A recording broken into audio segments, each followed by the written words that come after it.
बंद आहेत कितीतरी वर्ष झाले। टोरंटोचा इतका मोठा विषय आहे। या शहरामधलं इंदिरा गांधी रुग्णालयाची परिस्थिती बघितल्यानंतर आपण पत्रकार मांडताय, परंतु लोकप्रतिनिधी जबाबदारी नाही का?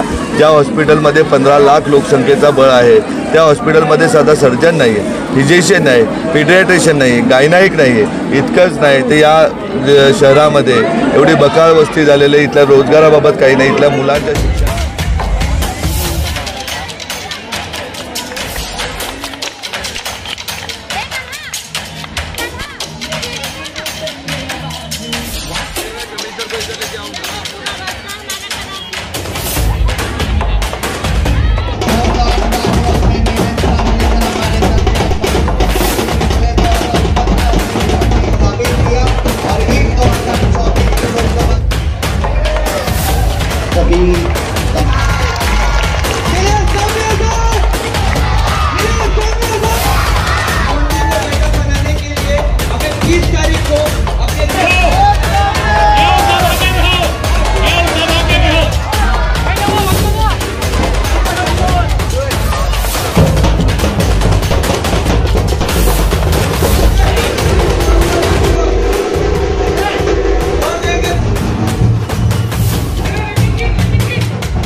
ग्रामीण भागात आपण फिरतात, शहरामध्ये सुद्धा आपण फिरतात। अल्पसंख्याक समाज असेल, इतर समाज असेल, त्यांचा भरपूर असा पाठिंबा मिळतो। नक्की काय सांगा? अहो, या लोकप्रतिनिधी पक्षाच्या लोकांना कळतच नाही ना।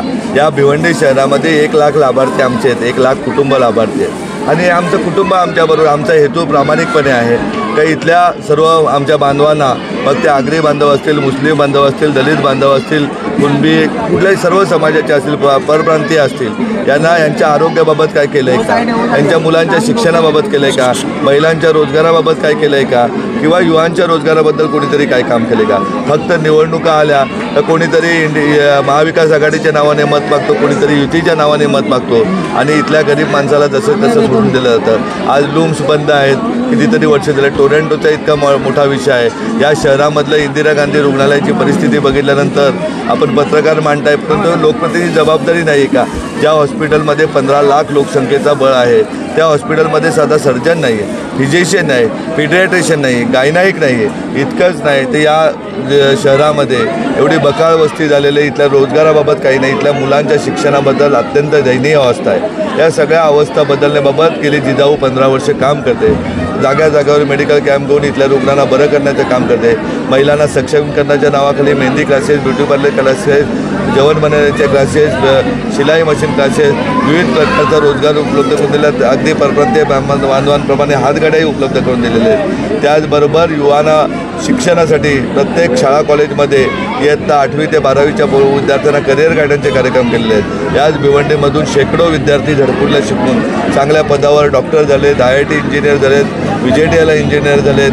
स्पर्धा परीक्षातून अनेक विद्यार्थी प्रशासनात लागलेत। या तालुक्यामध्ये 6 स्पर्धा परीक्षा वाटण्याला आहेत आपली, त्यामधून जवळजवळ 109 विद्यार्थ्याहून जास्त विद्यार्थी प्रशासनामध्ये मागच्या 1 वर्षामध्ये नोकरी लागलेत। 5 पोलीस अकॅडमी आहेत आणि या सर्व चांगल्या कामाचा लोकांनी कुठेतरी दहास घेतलेला आणि सर्वकडं समाज बांधव सर्व एकत्र येत आहेत। फक्त राजकारणी लोक तुम्हाला वाटतात की खूप मोठे आहेत, भारतीय जनता पार्टी खूप मोठे, कपिल पाटील मंत्री झाला म्हणून खूप मोठा आहे, बाळ्यामामाने 8 पक्ष बदलले म्हणून बाळ्यामामा खूप मोठा आहे, परंतु हा चुकीचा समज आहे।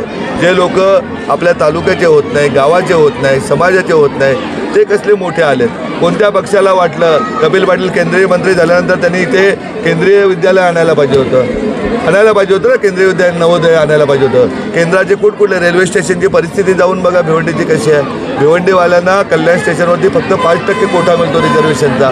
कधीतरी जाऊन बघा भिवंडीच्या इंदिरा गांधीच्या हॉस्पिटलची हालत बघा, इथल्या शिक्षण व्यवस्थेचे, महानगरपालिकेच्या शाळांची दुरावस्था बघा। अक्षरशः भिवंडीमध्ये फिरताना ज्या ज्या दिवशी आम्ही फिरलो त्या त्या दिवशी जेवण होत नाही अशी परिस्थिती आहे. आणि या सगळ्या बांधवांना मला चांगला सुजलाम करायचं आहे. इथे कोण जितेंद्र आव्हाड येऊन भिवंडी नाही सुधारणार. त्यांनी मुस्लिम बांधवांना वापरण्याचंच काम केलं. मग आमचा तो नजीब मुल्ला असू दे किंवा इतर कोणी असू दे, शरद पवारजीने या ठाणे जिल्ह्यातील सगळ्यांना वापरण्याचंच काम केलेलं आहे. शरद पवारांनी कधी वाटलं नाही का अंतुलेनं मुख्यमंत्री करावं, शांताराम गोलपांना मुख्यमंत्री करावं. त्यांचं बारामती जसं सुधारलं, मेडिकल कॉलेज आणले, इंजिनिअरिंग कॉलेज आणले, मोठमोठ्या इंडस्ट्रीज आणल्या तशा वाटल्या. मोदींना कधी वाटलं नाही भिवंडी सुधारावं. त्यांनी फक्त बडोदा एक्सप्रेसवे, बुलेट ट्रेन मार्फत इथनं काय काय नेता येईल गुजरातला एवढंच बघितलेलं आहे. आणि कपिल पाटलांनी फक्त 10 मशीन पैसे मोजायला लावून आपल्या घरच्या पोरांना सांगितलं फक्त आणा आणि पैसा मोजून साठवून ठेवा. तर आपल्याला सर्वांना विनंती आहे, हे एक चांगलं काम करण्यासाठी ज्या युवकांनी, ज्या शेतकऱ्याच्या पोरांनी गेले 15 वर्षभर काम केलेलं आहे त्याला चांगली संधी देण्यासाठी भिवंडीकरांना सर्वांना कळकळीची विनंती आहे का आपण एकमताने सर्वांनी, मी काँग्रेसवासीच असल्याने तुम्ही माझ्या पाठीमागे ठामपणे उभे राहा. आणि आपली निशाणे शिलाई मशीन, ज्या 35,000 भगिनींना आम्ही शिलाई मशीन देऊन स्वतःच्या पायावर उभं केलं आहे. जवळजवळ 1.5 ते 2 लाख भगिनींना शिलाई मशीनचं ट्रेनिंग देऊन उभं केलेलं आहे. त्यातीलच 1 लाख भगिनींना दरवर्षी रोजगार देण्याचं काम आम्ही नक्कीच करू. आणि हे भिवंडी शहर, नवी मुंबई किंवा BKC सारखं एकदम साफसुथरं, इथला जो लूमचा विषय तो ज्याप्रमाणे सुरतचा टेक्स्टाईल पार्क आहे त्याप्रमाणे टेक्स्टाईल पार्क करून आमच्या कुठल्याच भगिनीला उपचारापासून बळी पडल्या तर त्याचा सर्वोच्च जबाबदारी माझी असेल. आणि कुठलाच विद्यार्थी शिक्षणापासून वंचित राहणार याची काळजी मी घेईन. 100 मोहल्ला क्लिनिक आणि 100 मोहल्ला ट्युशन क्लासेसची व्यवस्था मी या भागात करेन. 25 CBSE शाळा उघडेन, त्यापैकी 5 या अल्पसंख्याक समाजासाठी असतील आणि 5 या फक्त आणि फक्त मुलींसाठी असतील, अशा व्यवस्था मी करून देईन. तुमच्यावरती तुम्ही जे आत्ता पद्धतीने सांगता की मी काँग्रेसवासी आहे आणि तुम्ही काँग्रेसच्या मतांमध्ये संभ्रम निर्माण करतात मतदारांमध्ये, असा तुमच्यावर आरोप केला. ते आरोप करणारे ती आणि बी टीम आहे भाजपचे. अगदी 15 दिवस अगोदरपर्यंत बाळामामा कुठे होता? शिंदे साहेबांकडे होता. आणि कपिल पाटलांची बी टीम आहे. आणि हे सगळं राष्ट्रवादीने सुपारी घेऊन काँग्रेस संपवण्याचं काम केलेलं आहे. मी मूळचा काँग्रेसवासी, विलासराव देशमुखांपासून तर पृथ्वीराज चव्हाणांपर्यंत सर्वच व्यक्तींपर्यंत, सर्वच मुख्यमंत्री महोदयांपर्यंत घरचे रिलेशन, मग अगदी तावरे साहेब असतील, शिंगडा साहेब असतील, अगदी सर्वांपर्यंत घरचे रिलेशन आहेत माझे. आणि मी जनरल सेक्रेटरी होतो 2013-14पर्यंत. आताही मी काँग्रेसचा सदस्य आहे. मी काँग्रेस या एकाच पक्षाकडे तिकिटाची मागणी केलेली आहे. मी मतांसाठी नाही बोलत, मी भिवंडीच्या सुधारासाठी सांगतोय. मला खासदार होण्यासाठी मी निवडणूक नाही लढवत, तर इथल्या प्रत्येक मतदाराला खासदार इतके फॅसिलिटी, जसं जे फॅसिलिटी कपिल पाटील घेतो त्यांचे कुटुंबीय घेतात तशा फॅसिलिटीज देण्यासाठी निवडणूक लढतो.